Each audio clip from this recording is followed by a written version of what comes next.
একটু দলা দলা আছে, তাই না? এই দলাগুলো ভেঙে নিতে হবে। এই যে দেখেন, এটা একদম হাতে লাগবে না, এই যে হাতে কিন্তু থাকে না। হ্যাঁ, এটা একদম ঝুরঝুরে হয়ে গেছে। হ্যাঁ, একদম ঝুরঝুরে হয়ে গেছে। তো এটার মধ্যে যে ময়লা আবর্জনাগুলো আছে, এই যে আবর্জনা, এগুলো ফেলে দিতে হবে। এই যে এগুলো কিন্তু ছিল, এগুলো ফেলে দিতে হবে। আর আমি তো মই দিব না, আমি দেবো বাটাম। এই বাটাম দিয়ে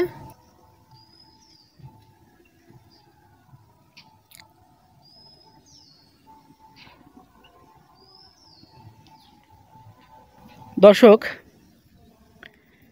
এই যে হচ্ছে আমার বেগুন গাছ। তো একদম মাটির সাথে ছিল কিন্তু গাছগুলো, এখন কিন্তু একটা সাইজে চলে এসেছে। এখন গাছের পাতাগুলো সবুজ হয়ে উঠেছে। এই যে প্রত্যেকটা গাছ কিন্তু সবুজ হয়ে গেছে, দেখেন। তো গাছগুলো অলরেডি কি হয়ে গেছে, সুন্দর হয়ে গেছে, বড় হয়ে গেছে। এই যে দেখা যাচ্ছে, এই যে দেখা যাচ্ছে, সবগুলো গাছই কিন্তু সুন্দর হয়ে গেছে। তো এরপরে চলুন দেখি পরবর্তী যে গাছগুলো আমি লাগিয়েছি সেগুলো দেখাই। এই যে এখানে দেখুন মরিচ গাছ। এই যে মরিচ গাছগুলো কিন্তু একদম সতেজ হয়ে গেছে, গাছগুলো বড় হয়ে গেছে। ছোট ছোট গাছ ছিল। এই গাছগুলোর যত্ন যতটুকু নেওয়া দরকার আমি কিন্তু নিয়েছি, এবং সামনে যে যত্নগুলো নিতে হবে সেগুলোও নিয়ে নেব ইনশাল্লাহ। তো এখন দেখা যাচ্ছে যে এই গাছগুলোতে এক ধরনের আগাছা হয়েছে। এই যে আগাছা, এই আগাছাগুলো পরিষ্কার করে দিতে হবে। গাছের গোড়ায় আগাছা থাকলে সেই গাছ কিন্তু ভালো হবে না। এই যে দেখা যাচ্ছে আগাছা কিন্তু জন্মে গেছে, অর্থাৎ এই জায়গাটা ছিল অনেক আগাছায় ভরপুর। তো সেই জায়গাটা পরিষ্কার করে আমি কিন্তু এই মরিচ বাগান করেছি। তো দেখেন দর্শক, এইখানে আছে হচ্ছে আমার পেঁপে বাগান। এই যে পেঁপে বাগান, কয়েকদিন আগে কিন্তু এই পেঁপে গাছগুলো আমি বুনেছি। এই যে দেখা যাচ্ছে পেঁপে গাছগুলো কিন্তু অলরেডি মনে হয় মাটির সাথে শিকড় লেগে গেছে, যার কারণে একটা সবুজ যে রং, সেই রং কিন্তু এসে গেছে। পেঁপে গাছের মাঝখানে অনেকটা জায়গা খালি থাকার কারণে সেখানে লাল শাকের জন্য বেড বানিয়ে নেব। এই যে দর্শক, এখানে যদি আমি ইয়ের বীজ লাগাই, আপনার হচ্ছে ওই লাল শাকের বীজ রোপণ করি, তাহলে এখানে কিন্তু এই যে এই বড় বড় যে দলাগুলো, এই দলাগুলো রাখা যাবে না। এই দলাগুলো ভেঙে দিতে হবে। এগুলো ভেঙে একদম গুঁড়ি গুঁড়ি করে তারপর দিতে হবে। আর এই যে আগাছাগুলো দেখা যাচ্ছে, এই আগাছাগুলো সব ফেলে দিতে হবে। এই যে লাল শাকের বীজ রোপণের আগে ভালো করে কুপিয়ে নিতে হবে। মাটি ভালো করে কুপিয়ে এ মাটির উপর জৈব সার দিয়ে নিতে হবে।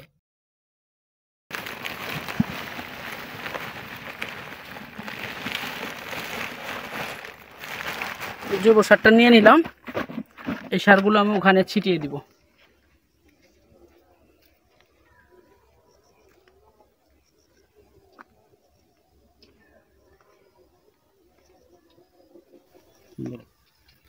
এই যে দর্শক, এই যে আমি কিন্তু জৈব সার নিয়ে এসেছি, কিন্তু এটার মধ্যে এই যে দেখেন জৈব সারগুলোর কি আছে, একটু দলা দলা আছে, তাই না?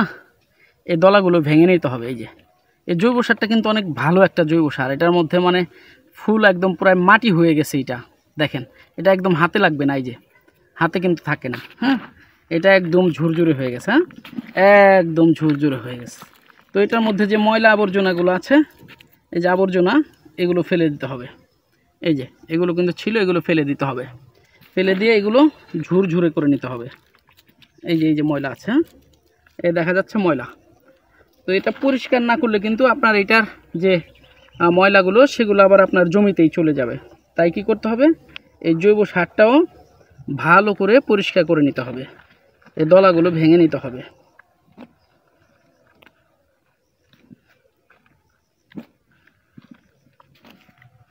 এবার আমি এই জমিতে এই জৈব সারগুলো সুন্দরভাবে ছিটিয়ে দেব। দেখেন কিভাবে ছিটাই।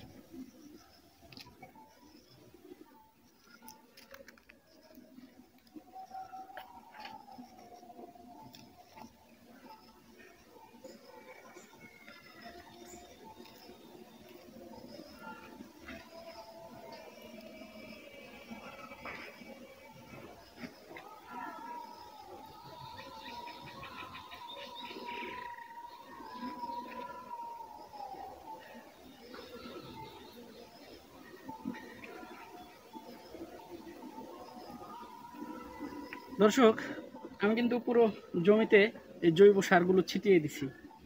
এখন এটা কি করতে হবে, এই সার এবং মাটির সাথে মিশ্রণ করে দিতে হবে, অর্থাৎ এই মাটিটা আর একটা কোপ দিয়ে দিতে হবে, কোপ দিয়ে যাতে সার এবং মাটি একসাথে হয়ে যায় সেই ব্যবস্থা করে দিতে হবে। দেখেন কিভাবে সেটা করে দিচ্ছি।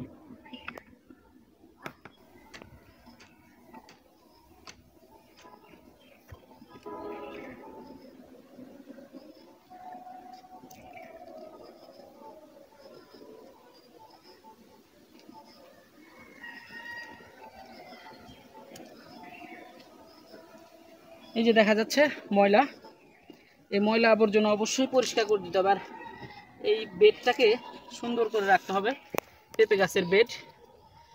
পেঁপে গাছ এখানে অলরেডি রোপণ করা হয়েছে। এই যে এটা যেন কোনো রকম আঘাত না পায়, এই গাছের যেন কোনো ক্ষতি না হয়, সেদিকেও কি করতে হবে, খেয়াল রেখে কাজ করতে হবে। অর্থাৎ আমি যেটা করছি সেটা হচ্ছে এই পেঁপে বাগানের ভিতরে আমি কিছু শাকের বীজ ছিটিয়ে দিব। অর্থাৎ এই বাগানের ভিতরে যথেষ্ট পরিমাণ জায়গা আছে, এত জায়গা পড়ে থাকার কোনো প্রয়োজন নেই। আর শাকের বীজ পেঁপে বাগানে ছিটালে পেঁপে গাছের তেমন কোনো ক্ষতি হবে না, তাই কিছু শাকের বীজ আমি এখানে ছিটিয়ে দিব। তাতে কি হবে, আমার পেঁপে গাছও বড় হতে থাকবে, আর এখান থেকে শাকও আমি রোপণ করে আমার পরিবারের জন্য সংগ্রহ করতে পারবো। মানে আসছো, জুতা কই, খালি পায়ে আসছো, ঠান্ডা লাগবে না? তো দর্শক, পুরোটুকুই আমি কিন্তু কুবিয়ে নিয়েছি। দেখেন মোটামুটি মাটি ছোট করেছি, আমি কিন্তু একদম ঘেমে ভিজে গেছি। কৃষিকাজ কিন্তু প্রচুর কষ্টের কাজ। তো এই কৃষিকাজ যারা করেন তারা আসলেও কি বলবো, যে তারা আমাদের দেশের রত্ন, তারা আমাদের দেশের সম্পদ। তাদেরকে আসলে কি বলবো, ধন্যবাদ দিয়ে শেষ করা যাবে না। তারা সাধারণ জনগণের জন্য, সাধারণ মানুষের জন্য বিরাট একটা ভূমিকা রাখেন। তো এখানে আমি যে কাজগুলো করলাম, এই কাজ করার পরে আমি এখন একটা কাজ করব, সেটা হচ্ছে এই যে এই একটা বাটাম, এই বাটাম দিয়ে আমি মাটিগুলো টেনে দিব।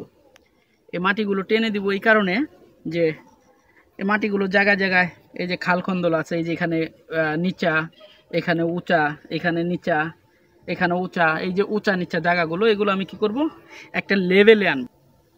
এই উঁচা নিচা মাটিগুলো এখন আমি সমান করে নেব, যাতে করে বীজ যখন আমি ছিটাবো, সেই বীজগুলো ছিটালে যাতে ওই মাটি যখন আবার টেনে দিব, এমনও হইতে পারে যে বীজগুলো কি বেশি মাটির নিচে পড়ে গেছে, বেশি নিচে পড়ে গেলেও সমস্যা, সেগুলো জ্বালাতে অনেক সময় লাগবে, কিংবা নাও জ্বালাতে পারে। এর জন্য মাটিটা লেভেল থাকলে ওই মাটিতে যদি বীজ ছিটানো যায়, তাহলে সমস্ত বীজগুলো একই লেভেলে পড়ে এবং সেগুলো সুন্দরভাবে একই সাথে গজায় যায় বীজগুলো।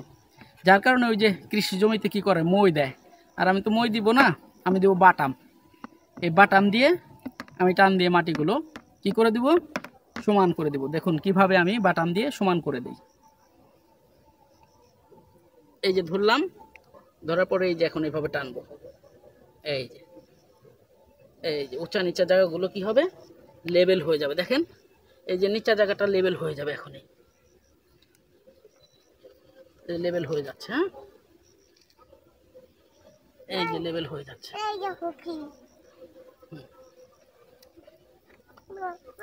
হ্যাঁ, ওটা কেঁচো, তুমি সরো, দাঁড়াও দাঁড়াও।